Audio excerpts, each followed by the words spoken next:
Hi the डॉनीज। आज मैं एक रीडिंग करने वाली हूँ जिसमें आपके और आपके पार्टनर के रिलेशन स्टेटस देखने वाली हूँ मैं। Okay, so let's start it with this beautiful heart shaped cards. चलो लेट्स स्टार्ट इट। इसको शफल करना थोड़ा सा मुश्किल है क्योंकि ये हार्ट शेप है और थोड़ा आगे पीछे हो जाता है। Please excuse me for this.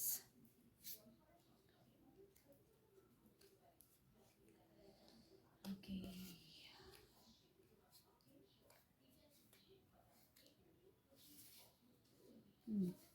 These are beautiful, isn't it?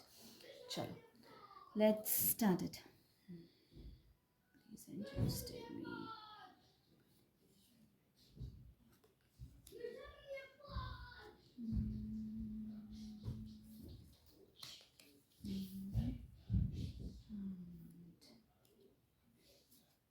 This. Wow. Okay, चलो ये आपके पार्टनर्स के और आपका जो भी अभी रोमांटिक लाइफ का जो भी मतलब स्टेटस है वही ये दिखा रहा है. The first one is romance. Of course, there are lots and lots of romance I can see in your relationship. तो और शायद ऐसा हो रहा है अभी फ़िलहाल कि आप दोनों के बीच में जो रोमांस है वो कुछ ज़्यादा ही पैमान चल रहा है. वो दिख रहा है मुझे इस कार्ड में. This is the card. I hope you can see it properly. Romance, the Cupid's arrow strikes. So जो आप दोनों के बीच में जो भी केमिस्ट्री है वो बहुत ही ज़्यादा मतलब वो बहुत ही मतलब ज़्यादा it's actually igniting between you.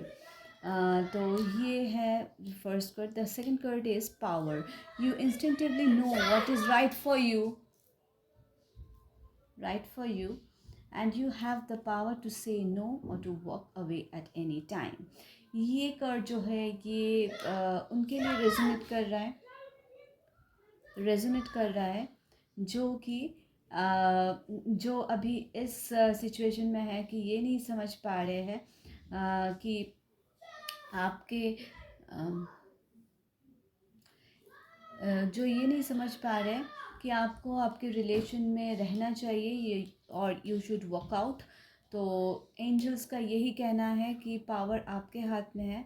So you will take the better decision for yourself. So you are free to take the decision for yourself. तो पावर बिल्कुल आपके हाथ में. अगर आपको ऐसा लगता है कि you don't want to stay in this relationship, आप नहीं रहेंगे. और अगर आपको ऐसा लगता है कि you want to stay in this relationship and give it a second chance, तो आप दे सकते हैं. The power is yours. ये उनके लिए है जिनको ऐसा लग रहा है कि देयर मस्ट बी समवन जो शायद मुझे देयर मस्ट बी समवन जो शायद मुझे फॉलो कर रहा है या फिर चुपचाप मुझे देख रहे हो. तो yes, there is a secret matter जो कि बहुत ज़्यादा आपके लिए फील कर रहे हैं आजकल. हो सकता है कि उनको आप जानते हो और समझते भी हो कि वो इंसान आपको पसंद करते हैं. बट आप जितना समझते हो उनसे उससे बहुत ज़्यादा ये पसंद करते हैं. ओके, और शायद वो खुल के सामने नहीं आ पा रहे. सो अगर आपने उस इंसान को ऑलरेडी पॉइंट आउट कर लिया है तो प्लीज़ आप जो है उनसे बात कीजिए. मैं इस कार्ड के लिए एक और कार्ड मैं यहाँ से लूँगी. तो let's see what is. Okay, here is the card. See, the angels are saying, give thanks for the blessings of love soon to come your way. Know that you deserve to be and have all that your heart truly desires. So, yes, जो जिनके साथ ये हो रहा है romance, जिनका पैमान चल रहा है, उनको एंजल्स ये कह रहे कि प्लीज़ आप सिर्फ रोमांस पे ही ध्यान मत दीजिए. जो आप करेंगे वो है कि आप जो करेंगे वो है कि आप अपने भगवान को, एंजल्स को, यूनिवर्स को थैंक्स दीजिए। Please show gratitude to them, ताकि आपका जो रिलेशन है वो और भी अच्छे से रहे, और भी स्ट्रॉन्ग हो जाए आपका बॉन्डिंग, और आप मतलब हमेशा एक साथ रह सकें। For this, okay, let's see this. Balance, okay, balance. Balance. Love is not always about agreeing just for the sake of it. A great relationship is one that both supports and challenges. Well, ये जो हालत है, जिनको जिनको ये नहीं समझ में आ रहा है कि what should you do, you should stay और यू शुड वॉक आउट, तो उनके लिए एक और जो गाइडेंस है एंजल्स का, वो ये है कि एंजल्स कह रहे हैं कि अगर आपको लग रहा है कि that person is not respecting you properly, or that person is not actually interested to give you a minimum respect, so please do the thing, do a favor for yourself, okay? So take the right decision, आराम से बैठिए, meditation कीजिए और समझने की कोशिश कीजिए कि आपको एग्जैक्टली चाहिए क्या, और आप क्या करना चाहते हैं इस रिलेशन को लेके। क्योंकि रिलेशनशिप जो है, ऑब्वियसली रिलेशनशिप जो है वो हमेशा सिर्फ हाँ में हाँ मिलाना नहीं होता है, एक दूसरे को रिस्पेक्ट करना और चैलेंजेस में एक साथ रहना भी रिलेशनशिप है। और अगर आपको लग रहा है कि ये जो इंसान है ये मेरे साथ नहीं रह रहे हैं, तो please you are free to work out, okay?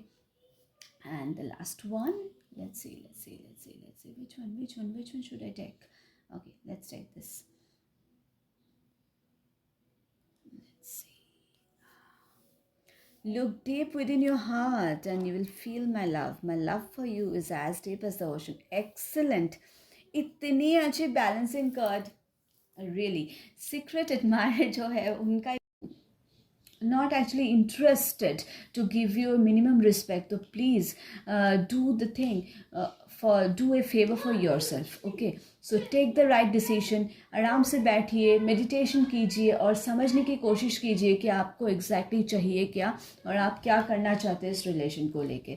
क्योंकि रिलेशनशिप जो है, ऑब्वियसली रिलेशनशिप जो है वो हमेशा सिर्फ हाँ में हाँ मिलाना नहीं होता है, एक दूसरे को रिस्पेक्ट करना और चैलेंजेस में एक साथ रहना भी रिलेशनशिप है। और अगर आपको लग रहा है कि ये जो इंसान है ये मेरे साथ नहीं रह रहे हैं, तो please you are free to work out, okay? And the last one, let's see which one should I take? Okay, let's take this. Let's see. Look deep within your heart and you will feel my love. My love for you is as deep as the ocean. Excellent. इतनी अच्छी balancing card, really. Secret admire जो है उनका एक message आ गया आपके लिए कि प्लीज़ अगर आप उनको पॉइंट आउट कर चुके हैं तो प्लीज़ समझने की कोशिश कीजिए कि how much that person is in love with you, and वो मतलब वाकई में आपसे बहुत ज़्यादा प्यार करते हैं, and you should go ahead to that person, और धीरे धीरे आपको भी बात आगे बढ़ानी चाहिए, ऐसा एंजल्स का भी मानना है और ऐसा ही शायद कुछ आपके सीक्रेट एडमायरर के भी दिल में है। सो अगर आपको ये रीडिंग जनरल है, किसी के साथ भी रेजोनेट किया तो वो प्लीज़ क्लेम कीजिए इसको, please claim it in the comment section. And अगर किसी के साथ रेजोनेट नहीं किया, just leave it and stay happy, stay positive, keep praying, and yes please like, subscribe and comment, share भी कीजिए ज़्यादा से ज़्यादा मेरे वीडियोज़ को। आपकी सपोर्ट की, प्यार की और ब्लेसिंग्स की बहुत ज़्यादा ज़रूरत है मुझे भी, तो please keep watching and stay with me, I will be back very soon. Thank you, love.